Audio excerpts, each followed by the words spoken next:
প্রিয় বন্ধুরা, আশা করি আজকাল আপনারা সবাই দেখছেন কিভাবে। জয় শ্রীরাম, গুরুজি মহারাজ কি জয়, হর হর মহাদেব। আজকে সনাতন সমাজ এবং হিন্দু রক্ষী দল রুদ্রদূপ একটু ধারণ করছে, আগামীকালকে ফুললি ধারণ করব। আর এটা পুরা বৃহত্তর সনাতন যুব সমাজ, যুবতী সমাজ বাড়াই যাওয়া লাগবো। আজকে যে বর্বর ঘটনা হয়েছে, আজকে সনাতন ধর্মাবলম্বী আমার একটা বোন, ছোট বোন, যে সময় বদরপুর তাকিয়া শ্রীভূমি শহরের মধ্যে আওয়াজ লাগছে, এই সময় একটা বাসরে থামাইছিল, বাসরে থামাই যে সময় উঠতে আসছিল, উঠার সময় দেখছে বাসের মধ্যে মানুষ নাই।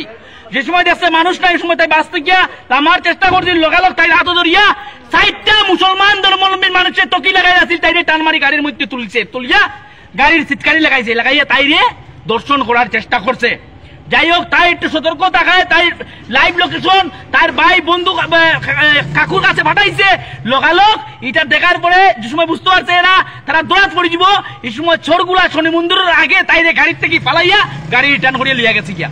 হিন্দু রক্ষী দলের কাছে খবর আইছে, তৎপরত ওইয়া হিন্দু রক্ষী দল শ্রীভূমি জেলার হাসপাতালে আইয়া মেয়ের ফ্যামিলির লোকে মাতিয়া এজাহার দেওয়া হয়েছে। এজাহার দেওয়ার পরে আমরা আজকে একটা আন্দোলনের রূপ নিস্তাম, যে আন্দোলনে বৃহত্তর সনাতন সমাজ হিন্দু রক্ষী দল মিলিয়ে একটা বৃহত্তর আন্দোলন জেট লইছিল। লওয়ার পরে এটা আমার শ্রীভূমি জেলার এসপি মহোদয় পার্থপ্রতিম দাস মহাশয় তাই ফোন করিয়া আমরা কইছেন যে আজকেই রাত্রের ভিতরে কালপিটে অ্যারেস্ট করবা। আর আমার হিন্দু রক্ষী দলের পক্ষ থেকে আমরা প্রশাসনকে একটা আলটিমেটাম দিছি যে আগামীকালকে 12টার ভিতরে যদি কালপিটের বাচ্চাগুলো যদি অ্যারেস্ট হয় না, আমরা বৃহত্তর গণতান্ত্রিক পদ্ধতি আন্দোলন নামু। পুরো যেটা আমার শ্রীভূমি জেলার শহরে শহরে গ্রামে গ্রামে ছড়াইয়া পড়বো। দরকার হলে এরপরে প্রত্যেকটা জেলার মধ্যে ছড়াইয়া পড়বো, তারপরে আসামে ছড়াইয়া পড়বো, তারপরে পুরো ভারতবর্ষে ছড়াইয়া পড়বো। আজকে এটা হিন্দু রক্ষী দলের একটা ওয়ারিং ভিডিওর মিডিয়া দিয়া দিলাম। আজকের পর থেকে যদি এরকম ঘটনা হয়, রক্ত কইব, রক্ত কই, রক্ত কই, রক্ত কইব। জয় শ্রীরাম। আজকে হিন্দু রক্ষী দল এই যে শ্রীভূমি জেলার কিছু বিধর্মী লোক এটারে বাংলাদেশ বানাইবার চেষ্টা করছে, পাকিস্তান বানাইবার চেষ্টা করছে। বাসের মধ্যে গিয়া আজকে আমরা হিন্দু সনাতন ধর্মের একটা ছোট বোন যে গিয়া এরকম ফিজিক্যালি হ্যারাসমেন্ট করছে, তৎসঙ্গে অ্যাটেম্প টু রেপ এবং অ্যাটেম্প টু মার্ডারের চেষ্টা করছে। এবং সঙ্গে সঙ্গে হিন্দু রক্ষী দল শ্রীভূমি জেলার পক্ষ থেকে এটার বৃহত্তর ভাবে প্রতিরোধ করা হয়েছে। সঙ্গে সঙ্গে ম্যাটারে আমরা চিকিৎসার ব্যবস্থা করছি, এফআইআর করা হয়েছে, রোড ব্লক করা হয়েছে, এইরকম আন্দোলন করা হয়েছে। এসপি মহোদয়ের পক্ষ থেকে আমরা একটা আশ্বস্ত হয়েছি। আজকে রাত্রের মধ্যে তাই আমরা কথা দিছেন যে আজকে রাত্রের মধ্যে এই আমরা যে কালফিট যারা আছে এরা অ্যারেস্ট করা হইব।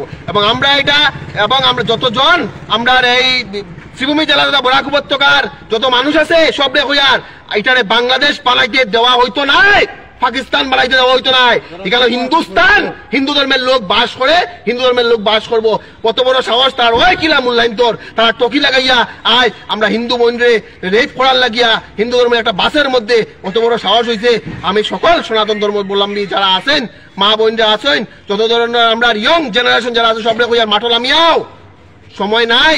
আজকের দিনে যদি মাঠল আমিয়া না হওয়াও তাইলে তোমরা আমরা যারা মা বোন যারা আছে তারা রক্ষা করা কিন্তু ভীষণভাবে হয়ে যাবে। এবং আমাদের শ্রীভূমি জেলার যারা অন্যান্য যারা হিন্দু সংগঠন আছে তারা আমি বিনম্রভাবে অনুরোধ করি আর আপনারা আইন সহযোগিতা করেন।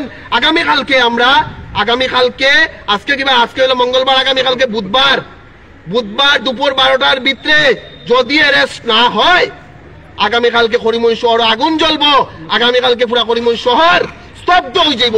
এটাই আমরা একদম হিন্দু রক্ষী দলের পক্ষ থাকিয়া চেতাবনী হুঙ্কার দেওয়া হইল। জয় শ্রীরাম।